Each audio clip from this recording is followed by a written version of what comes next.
Today, Sunday, May 17, 2025, the Christian world woke up to news that stopped a lot of people in their tracks. Because of this, I have to put everything else we were going to talk about on hold. The founder of Life Outreach International and one of the most well-known evangelical voices in American Christianity over the last 50 years, Reverend James Robison, has died. I also want us to fully enjoy this moment, since this man's story is one that you will never forget. Life Outreach International put out a message on social media this morning. It's worth reading in full, so I'm going to do that for you. Reverend James Robison, the beloved father of Life Outreach International, has died. We are very sad to tell you this. James spent his whole life spreading the word and helping people around the world who were in need. James and Betty ran a business together that changed many lives and will continue to do so for many years to come. We are very sad about this terrible loss, but we are also proud of the faithful life that was lived in service to God and others. In the coming months and years, we will faithfully carry on the work that James loved so much, giving people who are hungry and thirsty food and water, but mostly the hope of Christ to a world that is hurting. With the same heart, compassion, and dedication that partners like you have helped make possible, the cause James gave his life to will go on. We will share more information as we move forward together over the next few days. Right now, we want you to pray with us for Betty, the Robison family, and everyone else in Life Outreach Ministry around the world. You did a good job, your helper. Matthew 25 verse 21. The ministry family and board of directors of Life Outreach International. You did a good job, your helper. That's the line they picked. You can see why when you learn about James Robison's life, where he came from, what he built, and who he helped.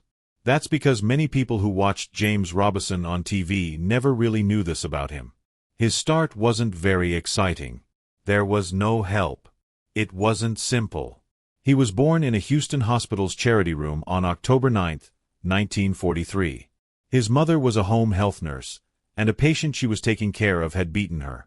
That's how she got pregnant with her first and only child, and she tried to get an abortion. A doctor said no. When James Robison was born, he was poor and didn't have a father. His mother put an ad in the local paper looking for a family to take care of her son. That job was filled by a minister named H. Hale and his wife. His first 5 years of life were spent in that house as a child. His mother took him back when he was 5 years old. She married the man who had raped her in the end. His real father drank too much. It was a rough and painful home life. Still, one of the most influential evangelical figures in American history came from all of that. He became a minister when he was a youngster.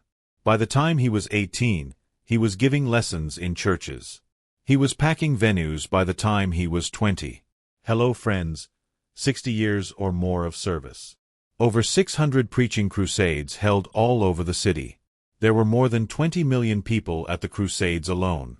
The man was strong. I think the TV show often takes away from what I want to talk about today, which is what James Robison and his wife Betty actually built through Life Outreach International. He started his daily TV show Life Today with Betty in 1995. It quickly became one of the most popular Christian shows in the world, playing on networks like Trinity Broadcasting and Daystar and reaching more than 1 billion people around the world. 1 million people. They didn't just preach from that stage, either. The work was shown to people. They took cameras to places most of us would never go. The towns and villages that don't have clean water, food, or shoes for their kids. They helped dig more than 9,500 water wells as part of Life Outreach International's Water for Life program. This gave over 9,500 people access to clean water. 5 million people. That's it again. 9.5 million people who might not have had clean water otherwise. As of right now, their purpose feeding program feeds more than 350,000 children every day across Africa. Every single day. Besides that, they did work to help with disasters, stop trafficking, and give shoes to kids in poor areas so they wouldn't get hurt while going barefoot on dangerous ground. The ministry wasn't built on empty promises. People worked hard and gave up things to make it happen. James Robison called this the practical expression of the gospel.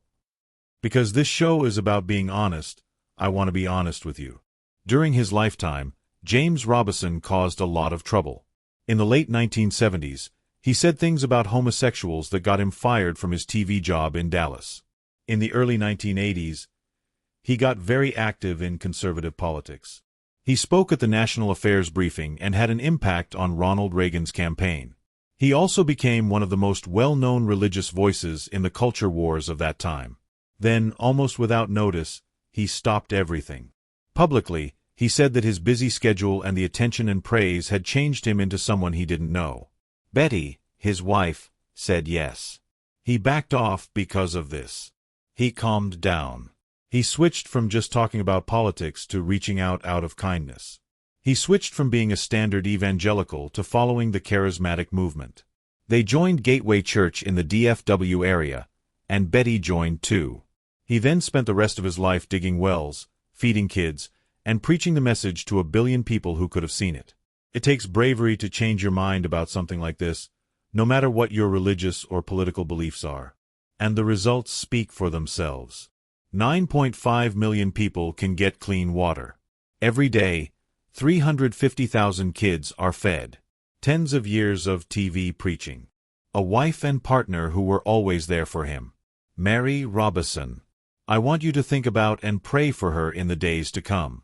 We have worked together in service, sacrifice, and vision for more than 60 years. In 2012, they lost their daughter Robin to throat cancer. She now has to deal with this. For Betty, the Robison family, and the whole service team around the world as they move forward, the Life Outreach International family has asked that you pray. It was clear what the board meant when they spoke. The mission will go on. The faith, the food, and the water. For the rest of his life, James Robison worked to make an organization that would last after him. He built something great, and the board has promised to keep it going with the same heart, kindness, and dedication. That doesn't always happen when the founder of a church dies. It's important to note that they said it loud and clear the same day they said he had died. There will come a time when we look back on his whole life and reflect on all of his contributions to religion, politics, and society. That day is not today, though. Today is a day to remember the family, Betty, and all the thousands of people around the world whose lives were changed by James Robison's work. He took out a camera and said, "Look at this. Today is for the 9.5 million people who now have clean water. We can make this right. Could you help?" One of the most important figures in the Christian world has died. No matter how you feel about televangelism, Christian TV, or the time he lived in, you can't deny the amazing things Life Outreach International has done in the real world. This is for people in the Life Outreach Ministry family. We see you. Let us pray for you. If you found this movie useful, please click the like button. Feel free to subscribe if you're new. We talk about religion, being responsible, and the important stories in the Christian world. Let me know what you think below.